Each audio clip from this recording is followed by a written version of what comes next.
जय हिंद दोस्तों, वंदे मातरम। शिक्षा में सुधार के नाम पर सस्ती लोकप्रियता का ढोंग करने वाले अभिजीत दिपके का खेल पूरी तरीके से खत्म हो चुका है। दरअसल महाराष्ट्र के लातूर में कानून का ऐसा शिकंजा कसा कि कॉकरोच जनता पार्टी के नेता की अब लंका लग चुकी है। एक जाबाज मुस्लिम महिला टीचर जिसका नाम सैयद शमशाद है, उन्होंने अभिजीत दिपके के अहंकार को पूरी तरीके से चकनाचूर करते हुए उसे थाने के दरवाजे तक घसीट लिया है। एफआईआर की धारा इतनी गंभीर है कि इस बार दिपके का लंबे समय के लिए जेल जाना तय माना जा रहा है। देश भर में जो शिक्षक है उनका गुस्सा अब सड़कों पर है और मांग सिर्फ एक ही है कि दिपके की तुरंत गिरफ्तारी की जाए। आज की इस स्पेशल रिपोर्ट में आपको हम दिखाएंगे कि कैसे राजनीतिक उल्लू सीधा करने निकले अभिजीत दिपके खुद ही अब अपने जाल में फंस गए हैं। मामला महाराष्ट्र के लातूर का है। अभिजीत दिपके जो खुद को शिक्षा सुधार के रूप में पेश करते हैं, एक सरकारी स्कूल में चेकिंग के नाम पर घुस गए। उनका मकसद शिक्षकों पर रौब जो है झाड़ना था और कंटेंट बना करके सोशल मीडिया पर वायरल होना था और कहीं ना कहीं विपक्षी दलों का जो राजनीतिक उल्लू है उसको सीधा करना था। लेकिन इस बार उनका पाला पड़ा है सैयद शमशाद बानो से, जो कि एक महिला टीचर है उस स्कूल की। सैयद शमशाद बानो ने दिपके की गैर कानूनी हरकतों और बदतमीजी को सहने के बजाय सीधे कानून का दरवाजा खटखटा दिया। उन्होंने न केवल दिपके की हरकतों का डट करके मुकाबला किया बल्कि उसे थाने तक घसीट ले गई। लातूर पुलिस ने शमशाद बानो की शिकायत पर अभिजीत दिपके के खिलाफ में गैर जमानती और गंभीर धाराओं में इस केस को दर्ज कर लिया। अब दोस्तों स्थिति यह है कि दिपके पर गिरफ्तारी की तलवार लटक रही है। अब दोस्तों बात करते हैं इस पूरे ड्रामे के पीछे की असली सच की। आखिर क्यों कॉकरोच जनता पार्टी के ये स्वयंभू नेता सिर्फ कुछ चुनिंदा राज्यों में ही सक्रिय दिखाई देते हैं? राजनीतिक विश्लेषकों की माने तो ये शिक्षा सुधार का अभियान नहीं बल्कि विपक्षी एजेंडे को हवा देने की एक बहुत बड़ी कॉकरोच जनता पार्टी की साजिश है। दिपके और उनकी टीम मुख्य रूप से बीजेपी शासित राज्यों के स्कूलों को निशाना बनाते हैं ताकि चुनिंदा वीडियो बना करके सरकार और व्यवस्था को बदनाम किया जा सके। अब इसने पूरे के पूरे दोहरा जो रवैया है कॉकरोच जनता पार्टी का अभिजीत दिपके का, उसकी पोल खोल करके रख दी है, क्योंकि इनके निशाने पर, इनके टारगेट पर सिर्फ और सिर्फ बीजेपी शासित राज्य होते हैं। चेकिंग के नाम पर जबरन स्कूलों में घुसना, शिक्षकों को नीचे दिखाना और कैमरे के सामने ड्रामा करना गैर बीजेपी शासित राज्यों में दिखाई नहीं देते। एक भी कार्यकर्ता या फिर नेता की हिम्मत नहीं होती कि वो वहां के किसी भी स्कूल का रुख भी कर सके जहां पर गैर भाजपाई सरकारें हैं। यह साफ दिखाता है कि मंशा शिक्षा में सुधार की नहीं बल्कि अपना राजनीतिक उल्लू सीधा करने की थी। सैयद शमशाद बानो के इस कदम ने देश भर के शिक्षकों को एक मंच पर लाकर के खड़ा कर दिया है।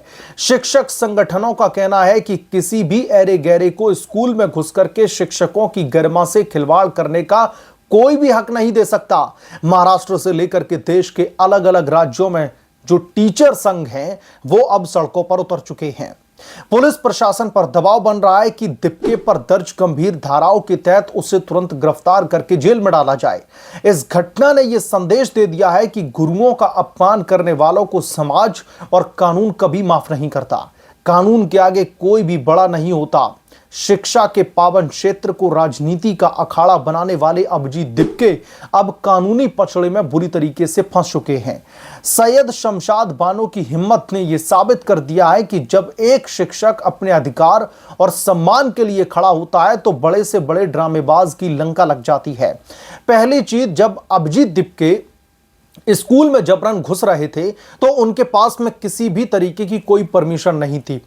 सैयद शमशाद बानो ने साफ तौर पर उनसे परमिशन लेटर दिखाने के लिए कहा और जब जैसे ही परमिशन लेटर दिखाने की बात कही गई तो अभिजीत दिपके का एक तरीके से ईगो हर्ट हो गया और अभिजीत दिपके अपना लेटर दिखाने के बजाय, अपने आप को डिफेंड करने के बजाय वो साफ तौर पर जो टीचर हैं उनको ही डराने धमकाने लगे कि आपको हम सस्पेंड करवा देंगे, आपकी हम नौकरी खा जाएंगे और पता नहीं क्या क्या। जैसे कि राजस्थान में अभिजीत दिपके के तमाम कॉकरोचेस स्कूल में जा करके तमाम दूसरे टीचर्स को धमका रहे थे। इन्हें लगा कि वही हथकंडा इनका यहां पर भी काम आ जाएगा। यहां पर भी वो सैयद शमशाद बानो को धमका देंगे, स्कूल में घुस जाएंगे और अपने राजनीतिक प्रोपेगेंडे को जो भी सूट करता है वो तमाम वीडियोस रिकॉर्ड करके ले आएंगे। चुनिंदा बच्चों से सवाल जवाब कर लेंगे ताकि यह दिखाया जा सके कि भाजपा शासित एक राज्य में कैसे शिक्षा व्यवस्था चरमरा रही है, कैसे शिक्षा व्यवस्था की भद्द पट रही है, उन्हें यह लगा था। लेकिन यहां पर अभिजीत दिप्के का जो दांव है, जो राजनीतिक जाल उन्होंने फेंका था, वो इन पर दोस्तों खुद ही उल्टा पड़ गया। टीचर ने डरने के बजाय सीधे पुलिस का रुख किया। पुलिस थाने में जाकर के गंभीर धाराओं में उनके खिलाफ में जो है केस फाइल किया गया है और ऐसी ऐसी धाराएं दोस्तों लगाई गई हैं कि दिप्के एक बार जेल की सलाखों के पीछे गए तो लंबे समय तक दिप्के का नपना तय है। और अभिजीत दिप्के ने इस बात की कल्पना भी नहीं की होगी, मुझे लगता है दिप्के क्या पूरी की पूरी कॉकरोच जनता पार्टी ने भी इस बात की परिकल्पना नहीं की होगी, क्योंकि ऐसे समय में जो सरकारी टीचर होते हैं वो सिर्फ और सिर्फ अपनी नौकरी बचाने पर ध्यान देते हैं। वो कोई भी ऐसा काम नहीं करते जिससे उनको रत्ती भर अगर ये डर रहता है कि उनकी सरकारी नौकरी पर आंच आ सकती है।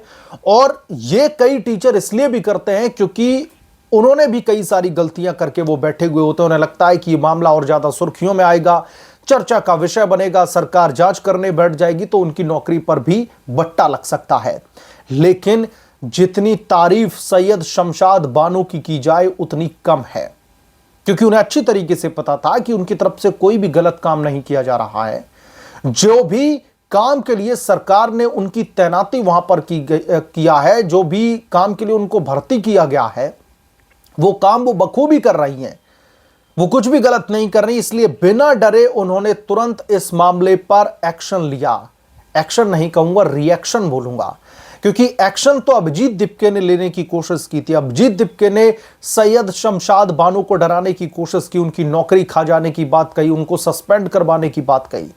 लेकिन यहां पर सैयद शमशाद बानो ने अभिजीत दिप्के के खिलाफ में बड़ी हिम्मत जुटाते हुए वो तुरंत पुलिस स्टेशन गई और पुलिस स्टेशन में जाकर के एफआईआर रजिस्टर्ड करवाई। और न सिर्फ एफआईआर रजिस्टर्ड करवाई बल्कि ऐसी ऐसी गंभीर धाराएं दिप्के के खिलाफ में लगाई गई पुलिस की तरफ से, क्योंकि ये जो मामला है ये सिर्फ शिक्षा सुधार तक अब सीमित नहीं रह गया है। अगर आपका इंटेंट शिक्षा में सुधार का था तो आप पूरी कानूनी प्रक्रिया को फॉलो करके जाते। पहले तो आपके पास में कोई परमिशन लेटर नहीं है कि आप ऐसे ही स्कूल में जाकर के घुस जाएंगे, टीचर्स का समय जाया करेंगे, बच्चों की पढ़ाई में दखलंदाजी देंगे। जब आपके पास में परमिशन लेटर नहीं और सैयद शमशाद बानो की तरफ से परमिशन लेटर मांगा जाता है तो आप अपने आप को डिफेंड करने के बजाय, आप वो लेटर दिखाने के बजाय या फिर आप रिक्वेस्ट करने के बजाय आप टीचर को ही धमकाने लगते हैं।